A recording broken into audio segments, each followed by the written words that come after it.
देख रहे हैं न्यूज़ 111। मैं राजीव झा। इस वक्त बेगूसराय में मैं एक ऐसे शख्स से बात करूंगा जो राजनीतिक दल से आते हैं, लेकिन उससे पहले मैं आपको बताना चाहूँगा कि बिहार में जो आगामी चुनाव होने वाले हैं उसको लेकर के जो समाजसेवी लोग होते हैं, राजनेता जो होते हैं, वो जनता की समस्याओं को हम लोग के द्वारा बताते हैं कि जनता की जो समस्या है उसको सरकार ने कितना दूर करने का कोशिश किया है। और जो सरकार बिहार में है, एनडीए की सरकार और जदयू जो गठबंधन की सरकार बिहार में है, वो कितना विकास बिहार में अभी तक किए हैं और जो दावे पिछली बार किए गए थे वो कितने पूरे किए हैं। मेरे साथ इस वक्त है राजद के जिला प्रधान महासचिव रामसखा महतो जी। आपका बहुत बहुत स्वागत है हमारे चैनल में। आप बताइए कि जो विकास के दावे किए गए थे पिछले चुनाव में वो कितने पूरे किए गए हैं बिहार में? मैं रामसखा महतो, प्रधान महासचिव बेगूसराय। ये 2019 और 2015 में विधानसभा की चुनाव और 2019 में जो हमारे लोकसभा का चुनाव, ये दोनों जो विकास की बात हुई थी, इस विकास में हमारे एक केंद्र सरकार और बिहार सरकार ये मुद्दा से भटक के और ये जनता के बीच अपना मान लीजिए चेहरा चमकाने का काम कर रहा है। मतलब है कि कभी हिंदू मुस्लिम, कभी मान लीजिए नोटबंदी, तो कभी मान लीजिए राम मंदिर। लगातार इस चर्चा को लेके विकास की काम तो कुछ हो ही नहीं रहा। विकास अभी देख लीजिए, लगातार ये 23 मार्च के बाद 24 से जो लॉकडाउन हुआ है, लॉकडाउन के कारण मेरा देश का इतना आर्थिक कमर टूटा है, बहुत पीछे चल गया, बहुत साल पीछे चला गया। बिहार सरकार नीतीश कुमार बिहार को बोलती थी विशेष राज्य का दर्जा दिलाएंगे, आज उस गठबंधन में केंद्र सरकार के साथ में, लेकिन अब वो बातें शायद पुरानी बातें हो गई, भूल गई हैं, अब वो बात बिल्कुल सामने नहीं आती। तो क्या बिहार में अगर राजद की सरकार बनेगी आने वाले चुनाव में, तो क्या बिहार को विशेष राज्य का दर्जा दिलाने का मुद्दा आरजेडी रखेगी? देखिए सर, जिस तरह मान लीजिए कि लगातार ये 15 साल के शासन में, जब मान लीजिए कि कांग्रेस का सरकार देश में था, तो उस समय लगातार हमारे बिहार के विकास पुत्र ये नीतीश कुमार विशेष राज्य की दर्जा मांगने का काम कर रहे हैं। लेकिन आज तो केंद्र भी उन्हीं का है और राज्य भी उन्हीं का है, लेकिन विशेष राज्य की चर्चाएं समाप्त हो गई है। लेकिन जब बिहार में ये राजद राष्ट्रीय जनता दल का 2020 में अगर सत्ता आए, तो पहला मुद्दा रहेगा कि विशेष राज्य की दर्जा चाहिए, इसलिए कि राज्य में पैसा रहेंगे तब ये काम होगा, बिना रुपया का काम विकास नहीं होगा। आज देख लीजिए, ये लोगों को इतना भटका रहे हैं। हमारे 4 लाख जो शिक्षक हैं सर, यही बिहार के अंदर आते हैं, और नीतीश कुमार जिनको ने बहाली करने का काम किया, उन व्यक्ति को मान लीजिए 20,000 दे रहे हैं, और वही हमारे बाबू लालू यादव को जो मान लीजिए शिक्षक हैं, उनको अभी 60,000 से 80,000 दिया जा रहा है और सम्मान भी दिया जा रहा है। लेकिन 20,000 दे के और अब मान लीजिए बुला लेते हैं पटना, और पटना बुलाने के बाद उनको लाठी से भी पिटाई करने का काम करते हैं। तो मेरा सरकार आएंगे तो सबसे पहले मुद्दा रहेगा कि विशेष राज्य की दर्जा चाहिए। कोरोना जैसी महामारी में बहुत लोगों का रोजगार चला गया और महंगाई काफ़ी बढ़ गई है। इसको लेकर के सरकार के खिलाफ आपके पार्टी और विभिन्न विपक्षों के द्वारा भी कई प्रदर्शन किए गए, लेकिन सरकार ने न महंगाई को कम किया, न रोजगार को दूर किया। इस पर बिल्कुल सर, ये राज्य सरकार और केंद्र सरकार तानाशाही का सरकार है। ये गरीब गुरबा या विपक्षी का कोई आवाज इसलिए नहीं सुन रहे हैं कि अगर विपक्षी के आवाज को सुन के हम काम कर देंगे, तो फिर विपक्षी का जो मान लीजिए कि आने वाला दिन है 2020, तो फिर उनके इधर लोग जाएंगे। लेकिन ऐसे लोग जा रहे हैं, ये जान लीजिए कि ये महामारी में सर रोजगार तो कहिए हर एक दृष्टिकोण से खत्म हो गया सर। जो लोग को रोजगार था 20% लोग को, जैसे हमारे देश में अगर मान लीजिए 135 करोड़ जनता है, तो 35 करोड़ ही जनता के पास सही रोजगार अगर था, तो वो भी चौपट हो गया है। अब लोग भूखमरी पर आ गया है।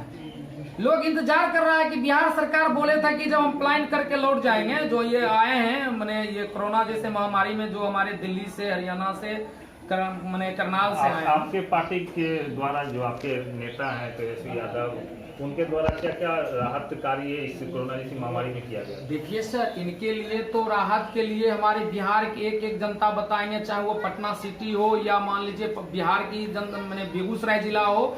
इस महामारी में लालू भोजनालय सब जगह चलाने का काम किया गया, लेकिन जानते हैं इस तानाशाही सरकार लॉकडाउन के उल्लंघन करने में वो जहां जहां लालू रसोईया को भी मान लीजिए चलाया गया, वो वहां पर उनका मान लीजिए कि कुटिया ध्वस्त करने का काम किया, पिटाई करने का काम किया। जो लालू रसोईया में जो स्टाफ थे उनको जेल भेजने का काम किया। लगातार मान लीजिए कि हम लोग को भी मैंने प्रदेश से कहा गया था कि आपसे जो सक्षम हो बेगूसराय में, आप बेगूसराय के लिए कीजिए।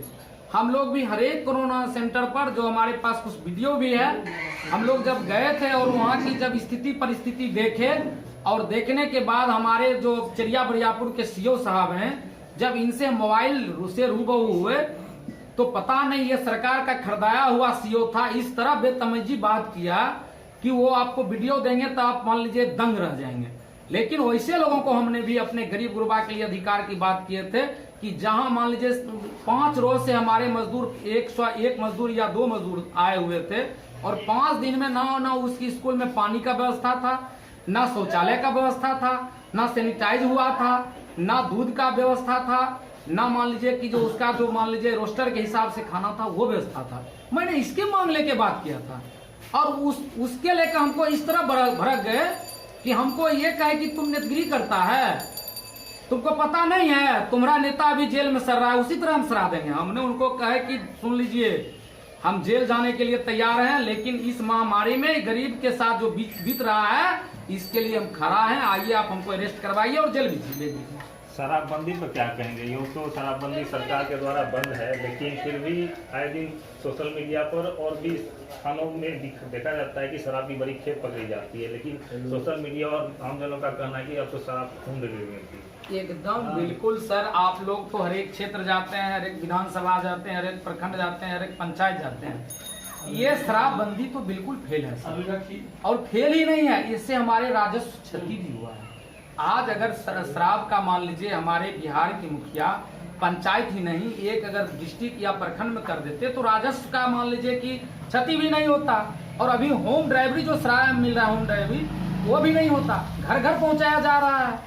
और महिला को उन्होंने कहने का काम किया कि महिला सशक्तिकरण राज, महिला के लिए हमने शराब बंद करते हैं, इसलिए बंद करते हैं कि जब पुरुष लोग शराब पी लेते हैं, घर में शाम जाते हैं तो महिला को प्रताड़ित करते हैं। वो 100 पी लेता था और बाद बाकी घर में पैसा दे देता था। अभी हालात ये हो गया सर कि वो अगर 300 रुपया कमाता है तो 300 में उसको पौवे मिलता है, तो 300 में पौवा पिका जाता है। जब घर आता है तो तब उनको जब परिवार बोलते हैं कि हमको राशन के लिए पैसा दीजिए, तो वो बोलते हैं हम तो 300 कमाए और 300 से ज्यादा बस 100 एक पौवा में हम 300 दिए, उसका बाकी रह गया। आखिरी सवाल, पिछले दिनों जो गोपालगंज का पुल ध्वस्त हुआ, काफी 200-250 करोड़ की लागत से पुल बना था और एक ही महीने में ध्वस्त हो गया, तो ये क्या भ्रष्ट तंत्र को कितना ये दर्शाता है? आपको क्या लगता है कि बिहार सरकार और केंद्र सरकार जो गरीब का पैसा है, जो भारतीय जनता का जो पैसा है, भारतीय लोगों का 200-250 करोड़, वो पानी में चला गया? सर बिल्कुल पानी में चला गया, और इसलिए पानी में चला गया, एक ही इनका भ्रष्टाचार नहीं है, अभी शासन है और ये डर से अभी मान लीजिए कि एनडीए के साथ हैं। इनको डर सता रहा है कि अगर हम एनडीए को साथ छोड़ देंगे तो मुझे ये सारा ये मान लीजिए कि भ्रष्टाचार जो मैंने है बिहार का, ये भ्रष्टाखोरी उजागर हो जाएगा। इनका एक नहीं 55-57 भ्रष्टाखोरी है। सृजन घोटाला है, ये शौचालय घोटाला है, ये बालिका जो छात्राएं को साइकिल दिया जा रहा है वो साइकिल घोटाला है, छात्रवृत्ति घोटाला है, ये अभी कोरोना महामारी में जो हर प्रखंड को सीओ को आदेश दिए हैं खर्च करने के लिए, ये पूर्ण रूप में नहीं घोटाला है। और जान लीजिए सर, जिसको 8 साल बनाने में लगा, 8 साल पूर्व इसका शिलान्यास किए हैं और इसका मान लीजिए उद्घाटन करने के लिए ये 1 महीना पहले उद्घाटन किए हैं। और उस पुल का जो दुर्दशा हुआ बिहार नहीं देश देखे, उसमें वो कह रहे हैं कि चूहा लग गया, चूहा लगने के कारण बांध कट गया। और उसी तो ये तो मान लीजिए उनका ये उजागर होगा ही। 2020 में अगर राजद का सरकार होता है तो जितना इनका भ्रष्टाखोरी है टोटल उजागर होगा। आप अगर स्थानीय प्रतिनिधि के तौर पर अगर आपको मौका मिलता है आपकी पार्टी की तरफ से, तो आपके स्थानीय लोगों के लिए पहली प्राथमिकता क्या रहेगी? देखिए, सबसे पहले अगर मान लीजिए मुझे अगर ये मौका मिलता है सर, तो सबसे पहले मैं अपना क्षेत्र में ये भ्रष्टाखोरी खत्म करेंगे और ये शिक्षा की जगत जो है हम प्रयास करेंगे कि मेरा शिक्षा की जगत बेहतर हो, बच्ची और बच्चा को पढ़ाई लिखाई, छात्र छात्रा को पढ़ाई लिखाई बेहतर हो। मेरा पहला सोच यही रहेगा कि भ्रष्टाखोरी बंद करेंगे, शिक्षा में हम ज्यादा रुचि रखेंगे और शिक्षा जब बेहतर होगा तो मेरा क्षेत्र ऐसे भी सुरक्षित होंगे और इनका विकास होगा। बहुत बहुत धन्यवाद हमारे सवालों का जवाब देने के लिए। जैसा कि आपने सुना कि बिहार में सुशासन की सरकार है, नीतीश कुमार है, और पिछले 15 सालों में उन्हें क्या विकास किया ये जनता को और विपक्ष को और आमजनों को भी पता है। अब देखने वाली बात यह होगी कि जो भी, चाहे वो शराबबंदी हो या शिक्षा में भ्रष्टाचारी हो या अन्य चीज़ों में हो, जैसे कि गोपालगंज का पुल ध्वस्त हो गया, तो ये वो सब एक जांच का विषय है कि आखिर जो भ्रष्टतंत्र है उनमें किन लोगों का हाथ है और किन लोगों के सहयोग से ये भ्रष्टतंत्र चल रहा है। और इनका कहना हुआ कि आगे जो बिहार में विधानसभा चुनाव होने वाले हैं, अगर उसमें राजद की सरकार आती है तो राजद की प्राथमिकताएं क्या होंगी। और हमारे साथ जो जुड़े हुए थे रामसखा महतो जी, इन्होंने बताया कि यदि यहाँ से स्थानीय प्रतिनिधि ये चुने जाते हैं और इनको मौका मिलता है तो ये अपने क्षेत्र में भ्रष्टाचार को मुक्त कर देंगे। बेगूसराय से न्यूज़ 11 के लिए राजेंद्र।